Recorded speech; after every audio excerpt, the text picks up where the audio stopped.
Never been so confident in Falcons just cleaning up kills. They have so many ways to clean up fights, but it's all up to Haji and Kyle to make things happen. And I, for one, am pretty sure that they can accomplish just that. Team Falcons and their mechanics, no doubt, they could carry that out, but GUANGZHOU Gaming, they forced out an early flicker from the hero you expected to be most aggressive in the early game. And this is the scary thing about this game, right? Because you're looking at everybody, there is no particular winning matchup, right? Especially in those side lanes, unless they find a big mistake. So they do need the extra bit of support.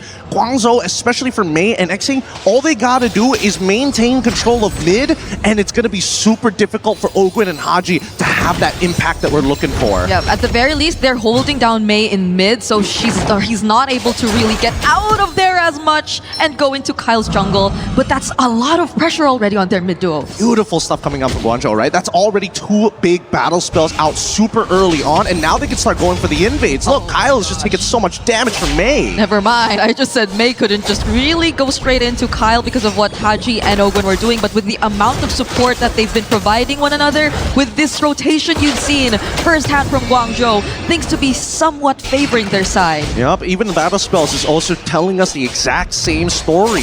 Falcons, they want this early game to be good for them. They want to speed things up right now. See, we're trying to bait something out as recall is very nearby, but I'm also curious, right? Because from GUANGZHOU's POV, I would have imagined that they would have gone for like maybe, I don't know, something a little tankier early on. Like now they're stuck with this Nolan. They too have a certain degree of a timer. Yeah, so maybe that's also why you see them really trying to pick up the pace and make sure that everything goes right in the early game for them, because they somewhat picked up on jungler that also has to keep up, but at least they're holding majority of the positioning here in the turtle so far. Flicker's already forced down! Ogwin actually falls to the hands of GUANGZHOU as first blood, and it seems to be going all the way over to GUANGZHOU. It's only Kyle left, and even Kyle doesn't make it out alive. What a start for GUANGZHOU here. Zipper, we need a replay of that. That was a beautiful fight coming out from GUANGZHOU. Like, it is... Ogwin was already looking to actually put that final nail in the coffin, but keep your eyes here as Mei flickers out and baits the entire team into an unwinnable fight with Xing, making sure that Lantern Flare was up the entire way. With Turtle in the hands of GUANGZHOU Gaming, this is by far a really good start. I wonder what information and preparation they've done, because again, GUANGZHOU, you know very little about this team. Even the heroes that they've used in their recent qualifiers don't tell you much about their playstyle. But what has changed? Why have they seemed to adapt so well to the current meta despite them picking or having these heroes which Falcons attempted to counter? Well, I think, you know, it's a lot of research, and I definitely think, you know, the length of the MPL-PH definitely played a part of that. That's true. Unintentionally, but here, when it comes down to the meta, that's what everybody's trying to figure out. What is not only the meta game for the game, but specifically for the tournament? We need to see that develop throughout.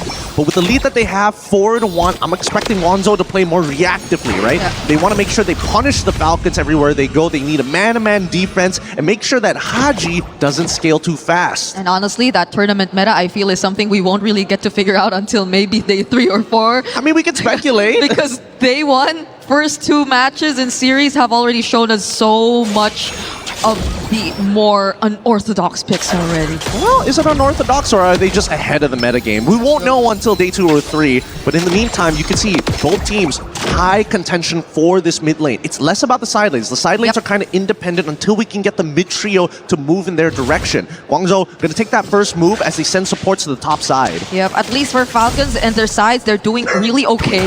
It's a Brody and a Dairoth, which you pretty much expect to win their lane, and so despite Falcons not really winning out massively in terms of their mid, they're not really in need of that much rotations, but that's the thing. GUANGZHOU might just really take advantage of this entire situation, but it's already Ogwin here up top, already trying to somewhat provide a bit of help. Does catch Sai, but it's gonna be Ogwin all alone this time. Now he's trapped against 3. Do they have enough damage? Do they have enough burst? That's a Crimson Beacon in and a stun.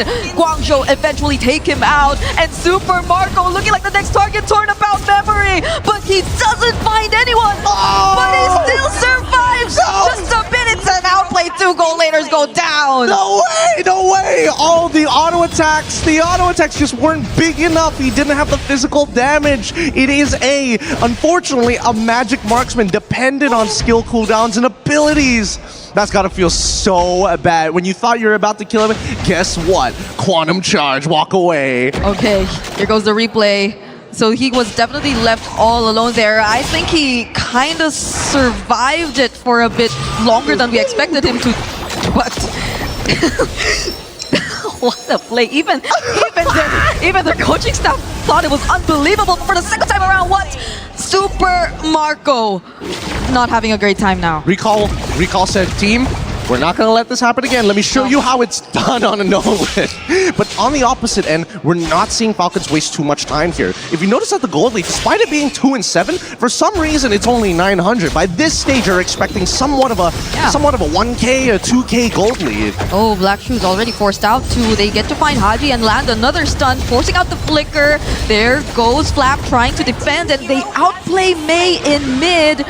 A small win for Falcons this time. Really nice play coming in from Flap as well. Now you're seeing that the traditional lane roles, they're starting to get mixed up a lot, right? What is Dairoth doing up here to maybe try and help Ogwen and Super Marco? He reveals himself, but all of this is so that Kyle can scale up a little bit faster, taking the wave as well. Yep, they're at the least maybe trying to slow down a bit and maybe go for the farm, because clearly Guangzhou Gaming have taken charge of the early game, and that's exactly according to plan so far. So maybe less of the direct one-on-one counters, and now we see more of the 5-on-5 rotations come into play. Recall though, very confident right now on this Nolan, forcing out the Black Shoes again. Yeah, and honestly, there's no reason to actually contest for the turtle, because they know for a fact, hey, Nolan, his retribution is coming up, but without his ult, that's fine. That means he can't really get in and out as effectively. But when they're rushing it down, that's where it gets scary, and now they look for the opportunity. That's a flicker from Ogwen. No Crimson Beacon left for XYang, but Recall! He wins out on the objective yet again. Falcons are now trying to go in. Kyle also using the Tempest of Blade. Super Marco joining in the fight, and they already have taken out 3 members of Guangzhou. And that's a huge mistake coming out from GZG. Falcons take advantage of the fact that they were just too close together. 3 people got caught in the snare of the globules. The damage is good coming in from Recall. Oh, Super Marco, is he going to burn to death? Okay, he's fine, he's fine. Yeah, that was close though. And at least Falcons get a bit more space, because it felt like earlier they had to work hard for this space, and they had to juggle between switching lanes here and there just so they could really find some more objectives across the map. But even despite losing that objective, and I believe that was the second turtle that Guangzhou have already secured, they've at least gotten a bit more map control. And now the question is whether or not they've developed enough of a lead. And whatever they had before instantly dissipated in one singular fight. I love the fact that Haji is immediately going for that Wishing Lantern. It's perfect for getting rid of these annoying pokers like Mei, who wants to be in his face, or maybe even Modi, who again hasn't really been able to participate as much as we would like to see. Yep, does run the Vengeance too, so we hopefully do get to see him later on in the team fights, because I feel like that will be a great help to Guangzhou Gaming in terms of actually getting the wins. But Flap, oh no, getting bursted down here by Recall! Oh, nothing that Flap could do. He flickers a little too late, and honestly, I think a lot of his abilities got cancelled out once he got spun into multiple directions. That being said though, Guangzhou looking to try and take out at least one of these turrets, but they decide not to. They give up on it. They see Ogwen and they're like, not again, not again. Nope.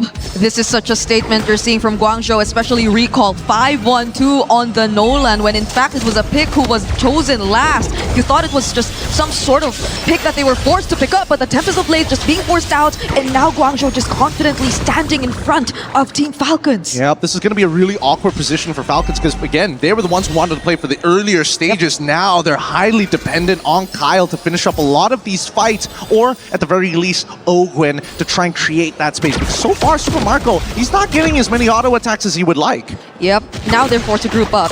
It's always just Kyle away from the team, and that's the kind of play that they're maybe forced to do at this point. But now it's different. There's an objective that's coming up. So Team Falcons would have to be very, very careful about this. Flap cannot go down first, similar to what has been happening a couple times already in this game.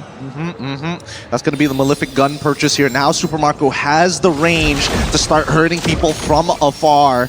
question is, are they going to be able to get into the pit? Because GUANGZHOU, they've got a really good control around it. Oh! Oh, Gwen goes in, flickers in, but it gets bursted, and now the Salmon Force has a response to from Psy. They're just flushing Falcons out of this Lord pit, and they're taking control. Black Shoes 2, forced out by Recall. Tempest of Blades, but can they get more? They find May, and that's going to be a 1-for-1. Not too bad, but the fight's not over just yet. GUANGZHOU understand that, hey, all right, we may have stuck a little too close together, but this time around they spread apart instantaneously as soon as they saw Ogwin walking up for a potential engagement. With that being said, though, at least for GZG, Ooh. dear lord, where did he go?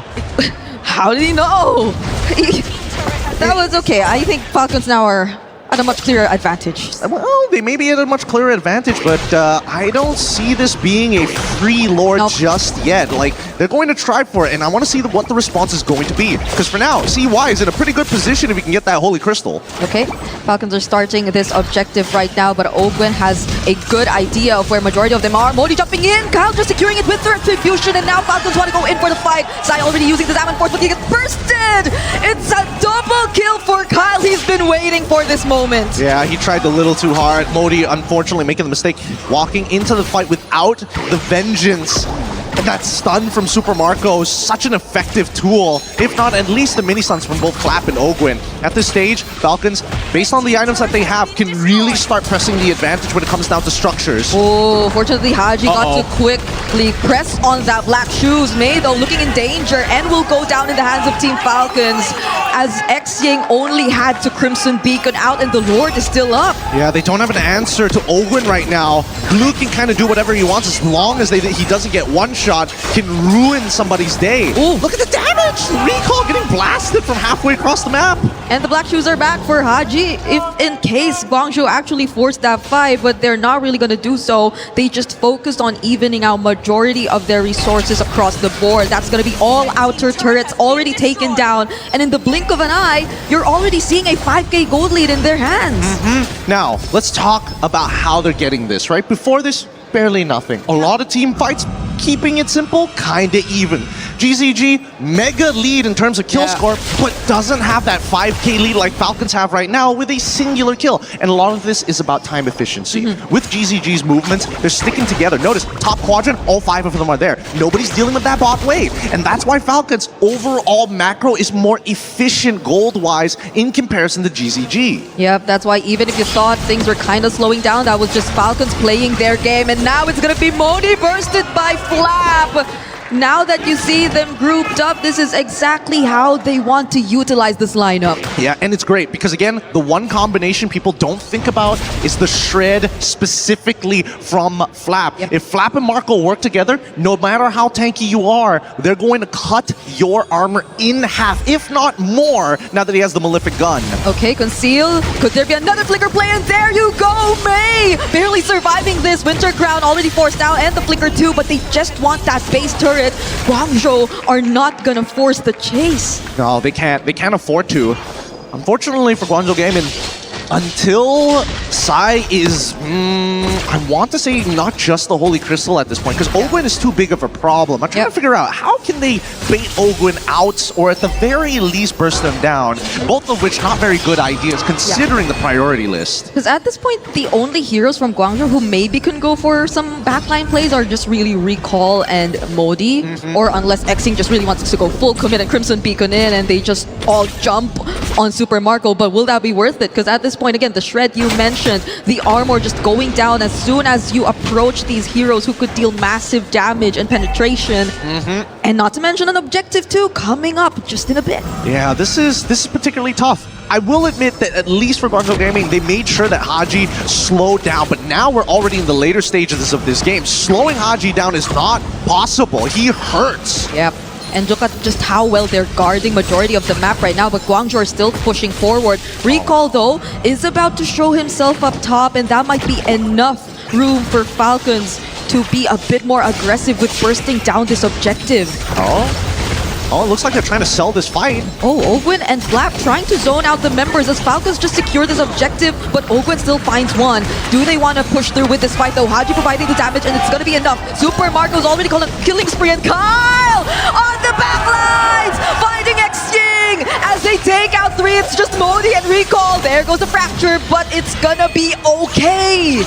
They've been dancing around and they know they've got an endgame angle. Unfortunately for GZG, the biggest problem with their composition is they don't have the best wave clear. They have to commit a lot of bombs to make it happen. And now they surprised with yet another flicker, and Modi could not tank the damage anymore. It's gonna be a near wipeout for Guangzhou Gaming as Recall's the only one left. He's trying to defend, but he can't. And Team Falcons with a 10